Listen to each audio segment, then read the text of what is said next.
Can you laser engrave a glass mirror with a diode laser? This was a question I had to answer because I had a real client project that I needed to engrave and had no idea if my laser could actually pull it off. In this video, I'm going to walk you through the full process, the settings I used, and what made the biggest difference to get crisp, clean results. So stick around.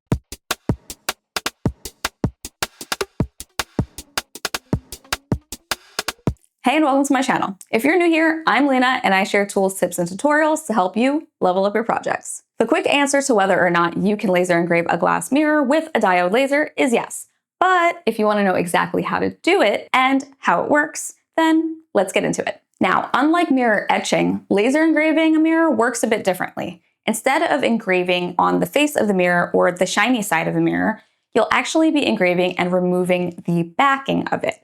A mirror has multiple layers, and the back coating is what you'll be taking off. If your settings are off, you could end up with an image that looks really dull or really uneven. So before I even touched the client's mirror, I needed to figure out the best settings to use on a scrap piece of material. I found these small mirrors that would work perfectly at my local Dollar Tree to test everything without risking the final piece. First, I created a simple engraving test in xTool Studio to figure out the best power and speed combo for my machine, and I would be using the xTool M1. The most important thing to note when laser engraving a mirror, and what I forgot to do at this point, is you're going to want to reverse your image because you'll be engraving on the back of it.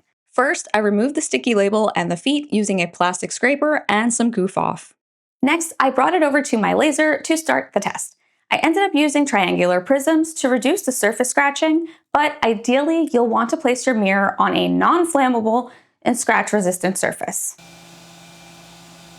As you can see here, the laser engraved or burned away the backing of the mirror, and now you're able to actually see through the face of it. Judging by the visibility on the quarter, high power doesn't necessarily mean better results for this material. In fact, if you use too high a power, your laser may burn through the material onto the surface that it's sitting on, which can be risky. If your goal is a crisp, clean image, you'll want to be somewhere in this range. And if you want to save time making a laser engraved test grid, I'll be linking the one I use down below. Once I had the power and speed settings worked out, I ran another test of the actual logo to test whether or not increasing the lines per centimeter would increase the visibility of the logo. Honestly, I didn't really see much of a difference in this small test, so I decided to just go with the default. I did one more test to see how painting the now removed background would improve the visibility of the engraving.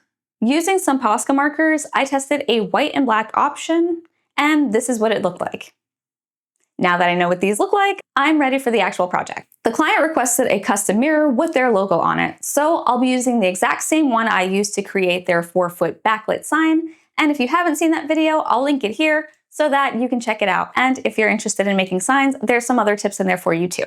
For this project, I'll reverse the logo, go with 90 power and 190 speed settings, update the mirror thickness to about 2.75 millimeters, and it's time to send it over to the machine. Now for this setup, since the mirror was so much larger than the test mirror, I decided to keep it face down in the original box to avoid scratches on the final piece, and worked to find the proper positioning of the laser on top of it. I knew I wanted the logo to be exactly centered and about roughly 2 inches from the bottom. The logo itself would be about 4 inches, so I found the positioning by taking the width of the mirror, subtracting the logo width, and then dividing by 2. Which tells me exactly how many inches on the left and right side of the mirror there should be. Here's a tip. You can use painter's tape to mask around the area that you want your logo or your image to be, so that when you go to frame it, it's more precise and you can see it a lot easier. After the engraving finished, I wiped it down with isopropyl alcohol to remove any residue that was left behind. Then, the final reveal. Ooh, that looks so good. Here's where laser engraving a mirror can be even more fun. What really makes it stand out is what you can do behind it. Since you're removing the backing, you can replace it with any color, similar to how I did using the Posca markers. You can use Posca markers, you can use any acrylic paints, patterns, foils, papers, even LED lighting, which is really freaking cool. For the client's project, it was going on a freshly painted wall, so I chose to just use that as the backing instead of adding more color to it. But I did have to build, paint, and attach a frame for it, so that gave it a complete and finished look anyway. I was so inspired by the small little mirrors that I got at the Dollar Tree that I actually designed another project, If you want to learn how to make this project, I'll be sharing the full tutorial on the next video. So hit that subscribe button.